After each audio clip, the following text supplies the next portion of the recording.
Welcome students, आपका मेरे channel science classes by doctor Kumkum Saxena में बहुत स्वागत है। और आज मैं आपको बताने जा रही हूँ कि गोलीय दर्पण द्वारा परावर्तन के लिए क्या नियम है तथा दर्पणों के क्या उपयोग होते हैं, ये कहाँ कहाँ पर प्रयोग किए जाते हैं। इससे पहले चैप्टर में मैंने आपको बताया था कि दर्पण कितने प्रकार के होते हैं, समतल दर्पण, उत्तल दर्पण और अवतल दर्पण, और परावर्तन क्या है और परावर्तन के नियम क्या है, ये सब मैं आपको बता चुकी हूँ। और अब आप देखेंगे कि दर्पणों के उपयोग क्या है। सबसे पहले हम चलते हैं कि अवतल दर्पण के उपयोग। अवतल दर्पण के उपयोग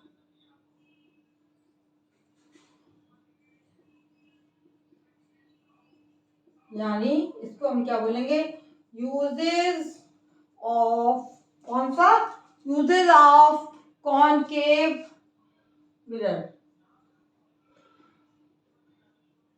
अवतल दर्पण कौन सा होगा, जिसके कि अंदर के गहरे वाले भाग से परावर्तन होगा और उसके बाहर उभरे हुए तल पर पॉलिश की जाएगी।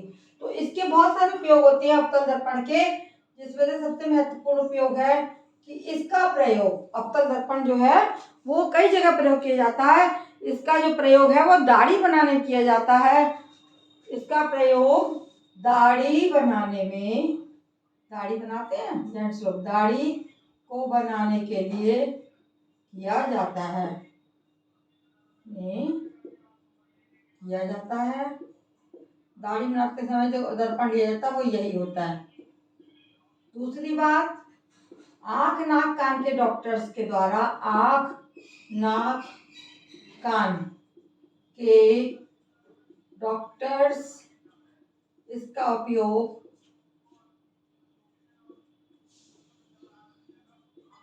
क्योंकि उन्हें सूक्ष्म चीजों को, आंख नाक कान में जो गले में जो प्रॉब्लम होती है, आंख नाक कान में ना, उसमें जो प्रॉब्लम होती है उसको देखने के लिए इसका प्रयोग ईएनटी डॉक्टर्स के द्वारा, क्या कहलाते हैं वो, ईएनटी डॉक्टर्स के द्वारा किया जाता है।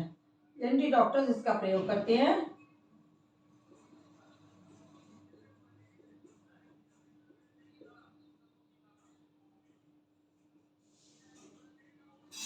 ठीक है, दाढ़ी को बनाने में किया जाता है। आंख नाक कान के डॉक्टर्स इसका उपयोग, ईएनटी डॉक्टर्स जो हैं इसका उपयोग करते हैं। और तीसरा जो है इसका उपयोग जो है वो कहाँ पे किया जाता है, दूरदर्शी। तो दूरदर्शी में इसका प्रयोग किया जाता है, दूर की चीजों को देखने के लिए भी दूरदर्शी में इसका प्रयोग किया जाता है। इसको आप नोट करते जाइए। आ जाते हैं 2 नंबर का सवाल कि इसके उपयोग बताइए, या अवतल दर्पण के उपयोग बताइए या उत्तल दर्पण के उपयोग बताइए। ये सारे हो गए आपके अवतल दर्पण के उपयोग। अब हम चलेंगे उत्तल दर्पण के उपयोग।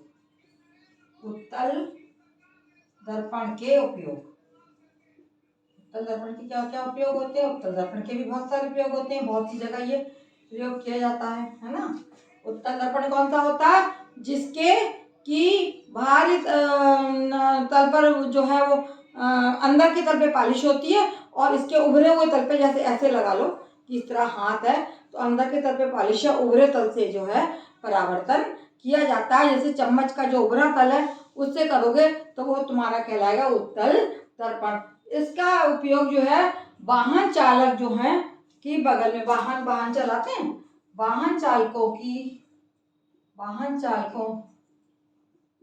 की बगल में लगा दिया जाता है। इसको बाहर की तरफ आप देखते हो वो लगा रहता है, किया जाता है।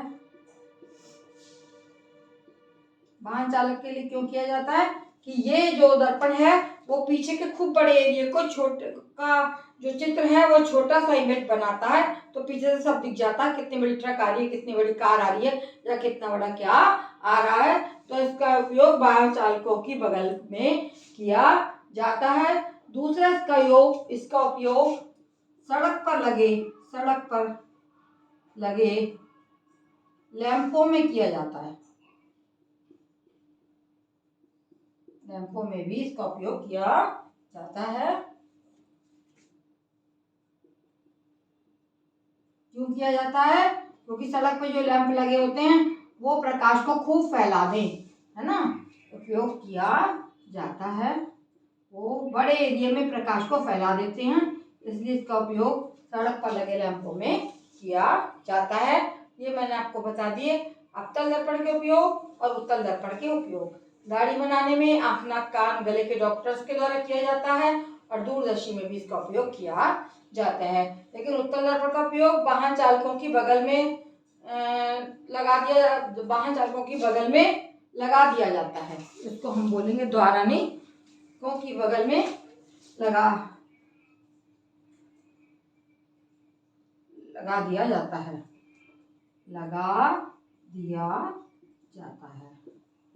ठीक है। और दूसरा है सड़क पर लगे लैंपों में इसका उपयोग किया जाता है। अब आगे हम चलेंगे कि लीनियर मैग्निफिकेशन क्या होता है। इसको मैं मिटा रही हूँ, इसको नोट कर लें, आप लोग देख लीजिए और नोट कर लीजिएगा और इसको आप लोग याद करिएगा कि इन दर्पणों के क्या क्या उपयोग होते हैं। अब आगे हम चलेंगे कि हमारा जो मेन वो है कि आवर्धन या गोली दर्पण के सूत्र व आवर्धन। हम लिखेंगे गोली दर्पण का सूत्र क्या होता है, 1/b + 1/u = 1/f, है ना। जहां पर b क्या है, सारी जो दूरियां हैं वो ध्रुव से ली जाएंगी, ध्रुव से प्रतिबिंब की दूरी।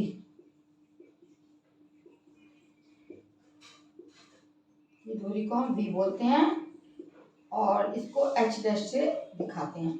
और u क्या है, ध्रुव से वस्तु की दूरी। वस्तु कितनी दूर रखी है हमारे उस पर, जो हमारा अक्ष है मुख्य अक्ष पे वस्तु कितनी दूर रखी है, ध्रुव से वस्तु की दूरी। और इसे क्या कैसे दिखाते हैं, h से दिखाते हैं। और f क्या है, दर्पण की फोकस दूरी। जो आपको बताया था मैंने, फोकस दूरी क्या होती है, ध्रुव से लेके फोकस तक की दूरी को फोकस दूरी कहा जाता है, दर्पण की फोकस दूरी, है ना। f से इसको दिखाते हैं और दर्पण से फोकस की दूरी क्या कहलाती है, फोकस दूरी। अब हम देखेंगे कि आवर्धन क्या है। इसको ये तो हमारी तीनों दूरियां हो गई। अब आवर्धन पे आ जाइए आप। आवर्धन क्या चीज होती है, आवर्धन जो है वस्तु की ऊंचाई और प्रतिबिंब की ऊंचाई का ही एक क्या है, अनुपात होता है। कोई प्रतिबिंब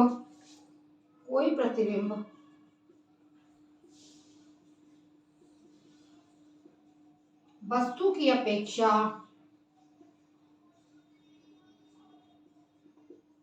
कितना गुना बड़ा है, कितना गुना है, बड़ा है छोटा है, कितना गुना है, इसे आवर्धन या मैग्निफिकेशन कहा जाता है। इसे आवर्धन कहते हैं।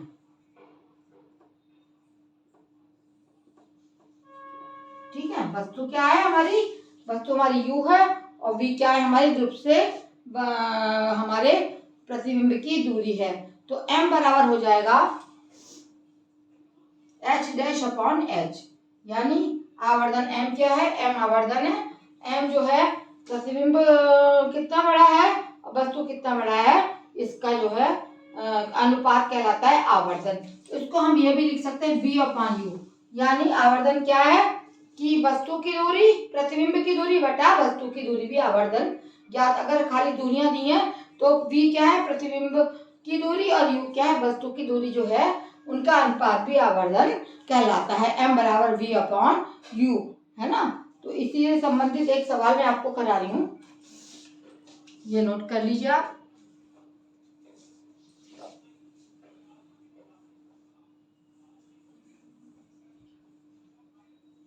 इस फार्मूले को 1/b + 1/u = 1/f। एक चीज और आपको बताऊंगी कि हम चिन्हों का प्रयोग कैसे करेंगे। जैसे कि ये हमारा कोई अवतल दर्पण है, ये हो गया हमारा अवतल दर्पण और इसमें ये बाहर हमने वो कर दिया, तो ये कौन सी साइड हो गई, ये हो गई दाईं ओर। ये क्या है, दाईं ओर, और इसके इधर हो गया बाईं ओर। ठीक है, बाईं ओर। तो हमेशा दाईं ओर की दूरियों को हम कैसे करेंगे, दाईं ओर की दूरियों को हम प्लस लगा के लिखेंगे और बाईं ओर की दूरियों को हम माइनस लगा के लिखेंगे। अब ये हो गया ऊपर और ये हो गया नीचे। तो ऊपर के लिए हमेशा हम किस चीज का प्रयोग करेंगे, ऊपर यदि वह वस्तु जा रही है तो उसके लिए हम हमेशा प्लस का प्रयोग करेंगे और नीचे के लिए हम हमेशा माइनस का प्रयोग करेंगे। तो ये 4 चिन्ह मैंने आपको बताए कि दाईं और बाईं, ऊपर और नीचे। दाईं ओर है तो प्लस और बाईं ओर है तो हम माइनस लिखेंगे और इन दूरियों को लिखने के लिए इनका प्रयोग किया जाता है प्लस माइनस का। और यदि ऊपर की ओर है तो प्लस का प्रयोग करेंगे और नीचे की ओर है तो ये माइनस का प्रयोग किया जाएगा। ये जो है वो आवश्यक चिन्ह हैं जिन्हें आप ध्यान में रखेंगे। इसके बाद एक सवाल करते हैं हम लोग, न्यूमेरिकल आंकिक प्रश्न है ये, आंकिक प्रश्न करवा रही हूँ मैं, आंकिक प्रश्न इससे संबंधित क्या है कि यदि आपके जो है एक अवतल दर्पण से एक उत्तल दर्पण की वक्रता त्रिज्या, एक उत्तल दर्पण की वक्रता त्रिज्या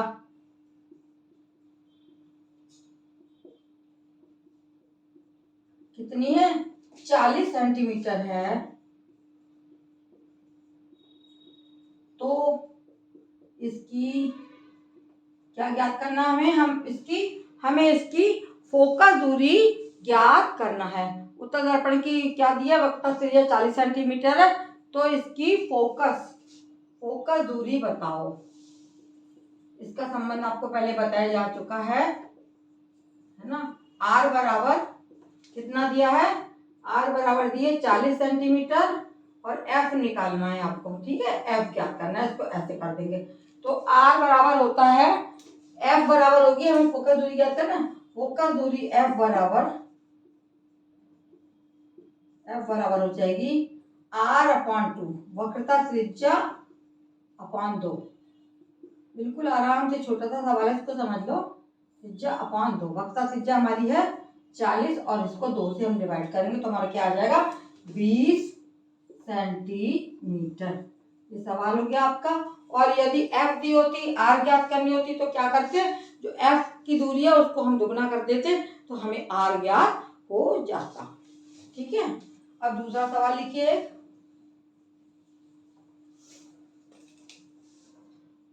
सवाल है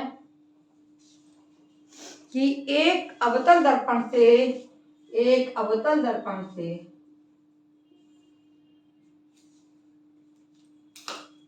अवतल दर्पण जो है उसको ले रहे हैं हम, एक अवतल दर्पण से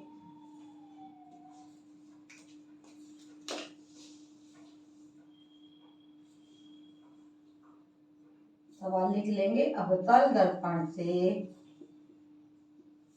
क्या चीज, अवतल दर्पण में कौन कौन सी तीनों दूरियां होंगी, B, U और F।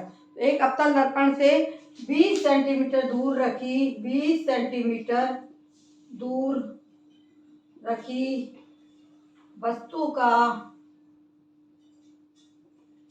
20 सेंटीमीटर वस्तु दूर रखिए, यानी क्या है, U क्या हो गया तुम्हारा 20 सेंटीमीटर। वस्तु का वास्तविक प्रतिबिंब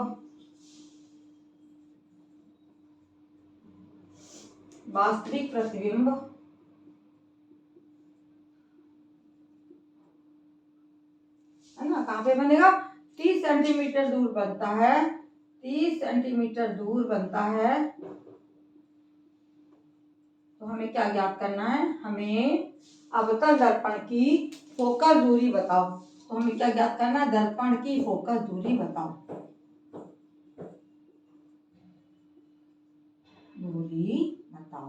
आप लोग को ये बात पता होगी कि अवतल दर्पण से प्रतिबिंब किधर बनता है, इधर की साइड बनता है। इधर की जो साइड है वो हमारी क्या है, प्लस है दाईं ओर, और बाईं साइड बनेगा तो माइनस में लिखा जाएगा। यानी से 20 सेंटीमीटर दूर रखी वस्तु, U बराबर 20 माइनस 20 सेंटीमीटर, और B बराबर क्या है, वस्तु की दूरी, और V क्या है, प्रतिबिंब की दूरी, ये कितना है -30। तो हम अपना फार्मूला नोट करेंगे, 1/B प्लस 1/U बराबर हमें निकालना क्या है, 1/F। हमें F बताना है, क्या चीज बताना है, F ज्ञात करना है।